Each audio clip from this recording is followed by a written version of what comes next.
This Spider-Man sculpture has been through the ringer with me. It might actually be my most unnecessarily complicated project for no reason.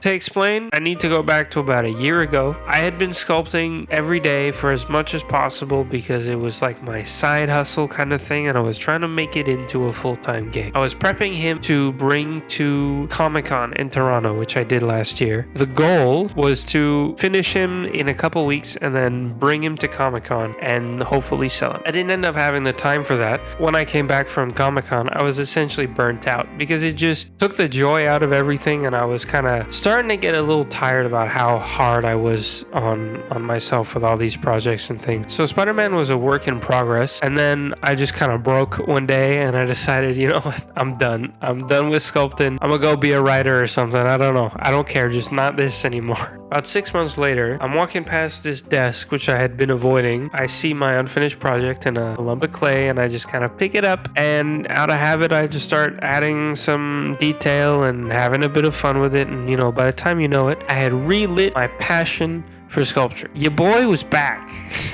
This guy, this Spider-Man, he looks like an old Todd McFarlane illustration of Spider-Man with like the long limbs and the blocky jaw. It looks really good. So with no footage of the first half, I'm gonna have to do my best to fill you in on the process. It's essentially a wire armature that I use Aves epoxy clay to just kind of structure everything and make sure it's stable. Because Aves epoxy, if you don't already know, is a 2-part epoxy that sets in 24 hours, which means you have something incredibly strong that you can use like clay. So it's incredibly versatile, and thin pieces are actually quite strong once they've cured. So it does allow you to make a quite dynamic Spider-Man pose. My favorite part about Spider-Man in a sculpting sense and a character sense is that he is essentially all about balance, not just physically, but I mean, as a character, you get to see him balance his life and all of his problems and everything with the superhero thing. So the ultimate test as a sculpture is something that looks balanced, that is incredibly stable, but has the sense that it is light as a feather and is soaring through the air. There are excellent ways to do this. You hide the supports. There are very clever ways to do it. In this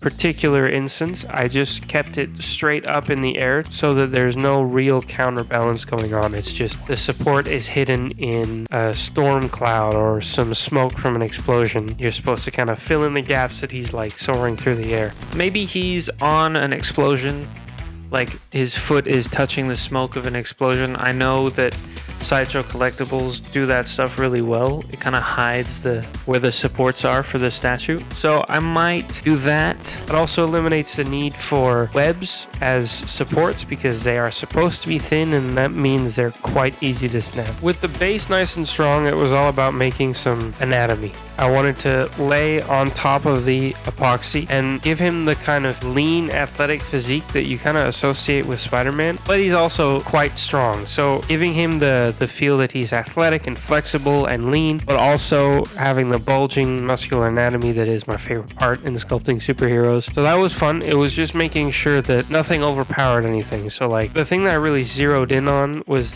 his right shoulder and bicep and forearm. That I've spent a lot of time on it because something about the pose was just really nice. Making sure that that blended in nicely to the rest of his body was very important. The suit is spandex because that is what you put superheroes in. There are ways to make it look like it's sticking to the body, and one of my favorite ones is making sure you see the veins and also having some folds here and there, making it feel like it's actually like thin, but it also creases like real fabric. I didn't want the fabric to feel too, you know, alien space techy like the modern stuff. I kind of like I like the feeling that it's some material that's actually kind of easily accessible, and then Peter Parker just made it himself. So some parts are kind of thick, leathery looking, and some parts are a bit more thin looking. Then it was just about tracing some lines on his suit and adding the final details, and then I baked him. Unfortunately, in the bake, he fell. Fortunately, he did not break. The body itself didn't break, just the base. So I epoxied it back together, and you may have noticed that there's some copper tubing slots into itself so that I can take Spider-Man in and out of the base. It's very useful in the sculpture process and the painting process, but it's also useful for transportation. Like I mentioned, I went to Comic-Con last year, and I would like to go again in the future in a less intense fashion, and having sculptures that separate means that they're quite easy to travel with without breaking. On the base, I put some Bacon Bond and my special bag of rocks, which I paid for with my own money.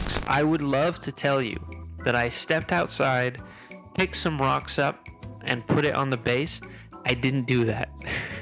I'm such a sucker. You could get me to buy a bag of rocks for $4 if it was in the arts and crafts aisle, because I wanted the feeling of like debris flying with the smoke. I don't know that actually worked, but I'll go with it. The painting is the part where it gets a bit convoluted. I hit him with the candy apple red and then some electric blue. Then I put some white and black on his eyes. And at this point, man, it was looking beautiful. Like, I really wish I'd stopped there. I could have just hand painted the black lines on his suit and just called it a day. But obviously I was lazy, and so I took a black wash and I covered the whole thing because I was going to wipe it off and the wash would have crept into the details. A great technique for the lines is to just engrave them and then sink in some dark ink, and that brings the layers out easily. It kind of worked, but it also made him look really dirty, and I just decided, I can live with it. So I went over the reds with a red wash, over the blues with a slightly darker blue wash, and then I hit the whole thing with a high gloss, and then just finalized the base with some black and some grays and call it a day. It was done.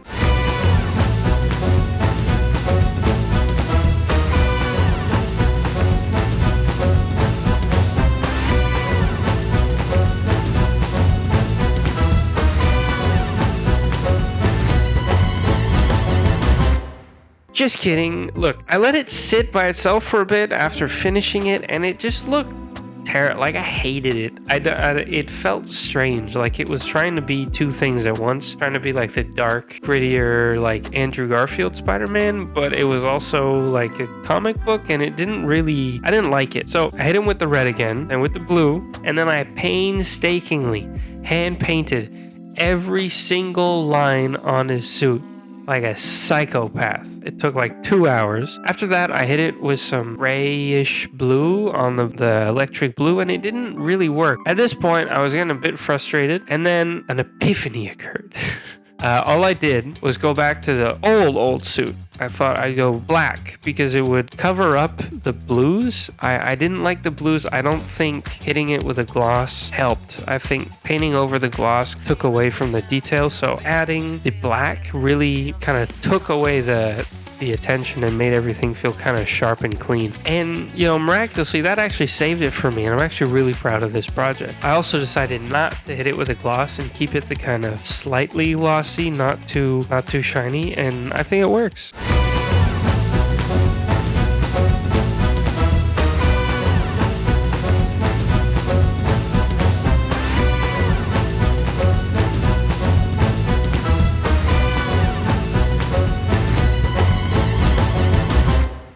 So thank you for watching. I hope you liked this video. On my next projects, I will try to have more footage. This was more just like a story time about a project that ended up being more complicated than I thought it would be. I did end up bringing him to a outdoor corn roast I was invited to sell at, and I did bring him. He didn't break on the way, and also seeing him in the sunlight was kind of nice. And obviously, little kids at the park coming up to see Spider-Man sculptures is always nice, seeing the wonder on their face at their favorite characters. So yeah, thanks for watching, and I'll see you next time.